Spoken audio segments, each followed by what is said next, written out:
Nesta terra de doutores magníficos reitores, leva-se a sério a comédia. E aí galera, tudo bem? Estamos aqui com mais uma videorevisão de Sociologia da nossa escola em tempo integral Winston Churchill. Espero que vocês aproveitem e caso queiram um pouco mais de conteúdo, vocês podem encontrar na página que está sendo mostrada aí na tela de vocês, que é exatamente a página aula de Sociologia sobre o nosso conteúdo de Sociologia. Aqui vocês encontram alguns de nossos vídeos e conteúdos adicionais, além de algumas problematizações. Fiquem à vontade e vamos lá.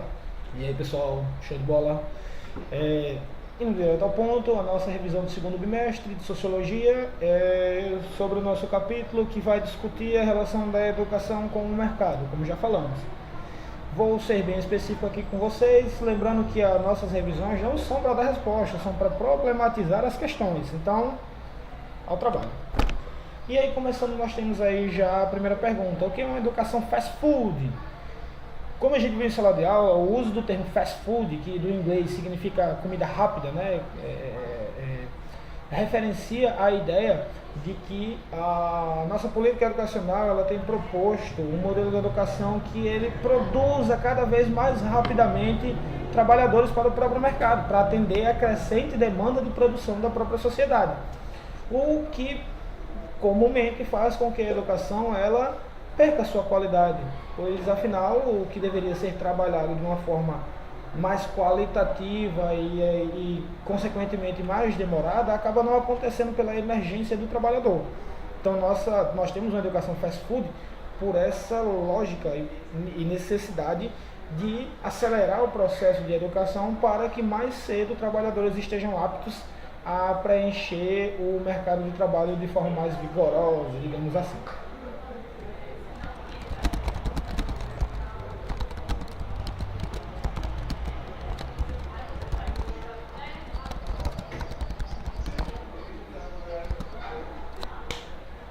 Por que as funções trabalhistas têm sido extintas?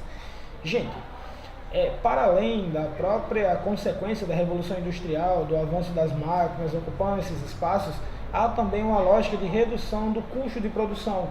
E a redução do custo de produção tanto significa a introdução de mais máquinas, reduzindo as problemáticas apresentadas pela prática humana, o tal do erro humano, como também a criação de novas funções e novas perspectivas que acabam promovendo a polivalência do trabalhador para que esse não perca seu emprego e ao mesmo tempo enxugue o valor da produção ou o custo da produção ou do serviço para o dono dos meios de produção.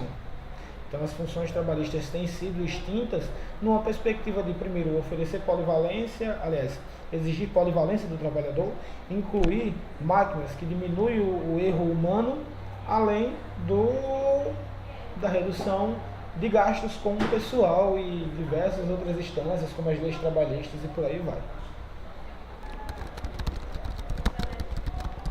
O que seria o desemprego estrutural? Em resumo, e aí como discutido em sala de aula, a gente pode ver nesse quesito que o desemprego estrutural, ele é na verdade uma ferramenta de mercado.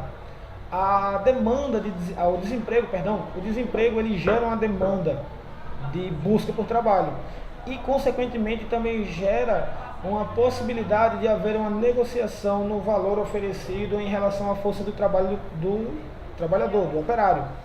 Então assim, se existe o desemprego, ele ajuda a regular o quanto a oferta de trabalho, o quanto a força do trabalho do trabalhador vai valer. Pois, se tem muita gente querendo minha vaga, a probabilidade de eu me contentar com o que me for oferecido é muito maior. Então o desemprego estrutural se configura aí como uma ferramenta do próprio mercado de trabalho. Principal diferença entre o neoliberalismo e o welfare state. Gente, voltamos de volta. Não sei se vai dar para ouvir porque está uma zoada grande ali fora, acabou de tocar, são exatamente 11h10, aquele horário antes do almoço, está todo mundo louco ali. Mas então, na quinta questão, neoliberalismo e welfare state, qual é a principal diferença? O que primeiro a gente tem que saber é que o neoliberalismo ele é um modelo de gestão, um modelo de sistema econômico, para falar a verdade, que ele propõe o tal do Estado mínimo. O Estado mínimo nada mais é do que a mínima interferência do governo, ou seja, do Estado de modo geral, na vida do indivíduo, seja com cobrança de impostos ou coisas do tipo. Se possível, inclusive, o Estado mínimo ele deveria somente oferecer segurança à propriedade privada e à regulamentação das leis. E olhe lá, o que é exatamente o oposto do welfare state.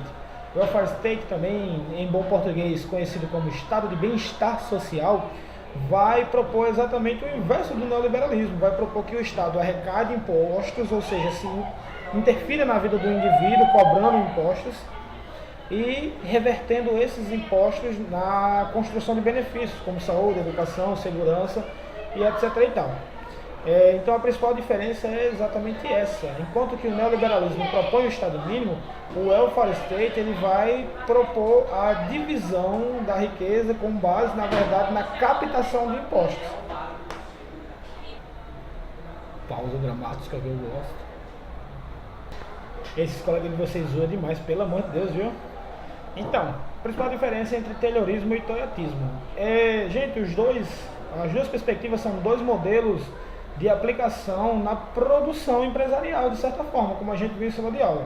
A grande diferença é que, enquanto no Taylorismo a empresa ela detinha o conhecimento sobre a produção de todo o produto e tinha diversos setores para que tudo se produzisse, tudo muito bem definido e tudo pago por igual, digamos assim, o Toyotismo ele vem como uma atualização desse modelo, que principalmente propõe a terceirização da produção, né, dividindo a produção do produto final em várias empresas e captando especificamente o produto final, para colocar a marquinha lá, como a gente viu. No caso do Toyotismo, vai propor que se reduzam os custos, terceirizando os setores de produção da empresa, como a gente viu lá, a questão de colocar só a marca no produto final. Passa a trabalhar por encomenda para não gerar mais estoque, porque estoque é igual a prejuízo, como a gente viu. E um fator interessante também de se colocar, que inclusive já traz o nosso próximo ponto, é que o Toyotismo ele traz também a ideia de corresponsabilidade de mercado. E aí eu já vou aproveitar aqui o gancho e fazer com vocês a questão certa, a questão da corresponsabilidade, que nada mais é do que fazer com que o trabalhador, com que o operário, ele se sinta empoderado da produção, ele se sinta parte da empresa como um produtor contribuinte. E aí, com isso, ele acaba incentivando com que o trabalhador produza mais, por essa noção de participação, além dos incentivos também por produção, o que ocasiona que o trabalhador, ele, no Toyotismo, ele produza mais e mais rápido na perspectiva de que vai ganhar mais. Mas isso aí já é uma outra história. Então a corresponsabilidade seria a ideia de fazer com que o operário, com que o trabalhador sinta-se parte da empresa, para que dessa forma ele seja incentivado a produzir ainda mais. Questão 8 é a questão da educação produtivista. A educação produtivista é um modelo de educação, como eu já falei nas questões anteriores, lá na questão fast food. A educação produtivista é um modelo de educação que está se pautando em constituir jovens produtores de lucro para o mercado. A educação produtivista é aquela que se propõe a ofertar à população um modelo de educação que vá qualificá-lo como um profissional para o mercado de trabalho.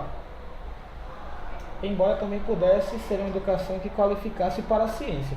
Mas isso são outras lógicas. Questão 9. O que seria racionalização? Gente, racionalização é super fácil, pelo menos para quem foi criança durante os anos 90, pois vivenciamos isso. Mas a racionalização nada mais é do que a redução de gastos. E a redução de gastos, pela perspectiva de racionalização, significa corte de custos. Nos exemplos que eu dei em sala de aula, eu coloquei como racionalização, por exemplo, o fato de hoje nós pagarmos bandeiras amarela ou vermelha na ponta de luz. Isso é uma forma de racionalizar o gasto de energia por parte da população, tocando diretamente no bolso do contribuinte. Em outros tempos, a racionalização também significou um corte mais bruto mesmo, de cortar o seu acesso a determinado serviço, caso você atingisse a cota determinada para você. Aplicando isso ao mercado, a gente vai ver que a terceirização é uma forma de racionalização. Porque o trabalhador ele para de se preocupar em pagar direitos trabalhistas, pois comprou o pacote de serviço de uma outra empresa, de um terceiro. É como o toyotismo, ele é um grande incentivador da racionalização quando resolve terceirizar a própria produção, certo? E por fim, a 10ª questão é o que é a terceirização e quais efeitos ela causa. Gente, a terceirização já foi discutida em pontos anteriores. Terceirizar é dividir os custos de produção ou os custos do serviço, na verdade reduzir esses custos ao comprar serviços, o pacote de serviço de uma empresa que a ofereça. Por exemplo, ao invés do Estado contratar o pessoal de limpeza e pagar direitos trabalhistas, etc e tal, contrata o pacote de serviços de uma empresa de terceirização. Essa empresa que é responsável por cuidar dos direitos trabalhistas dos funcionários. O Estado, no caso, pagará somente o contrato pelo serviço. Se acontecer de haver algum problema com o profissional e ele precisar, por exemplo, ser demitido, o Estado não tem nada a acertar por isso, pois contratou um serviço terceirizado. E aí, quais os efeitos essa terceirização causa? Essa terceirização, mais gravemente falando, se é que eu usei o termo certo, mas essa terceirização, ela principalmente vai fazer com que o trabalhador ele perca o poder da sua organização, vai fazer com que ele se fragmente, e inclusive a fragmentação também diz respeito à criação de novos setores dentro de uma mesma área. Por exemplo, o pessoal da limpeza hoje em dia é dividido entre quem trabalha com determinado material, quem trabalha com outro material, quem faz essa limpeza e quem faz aquela.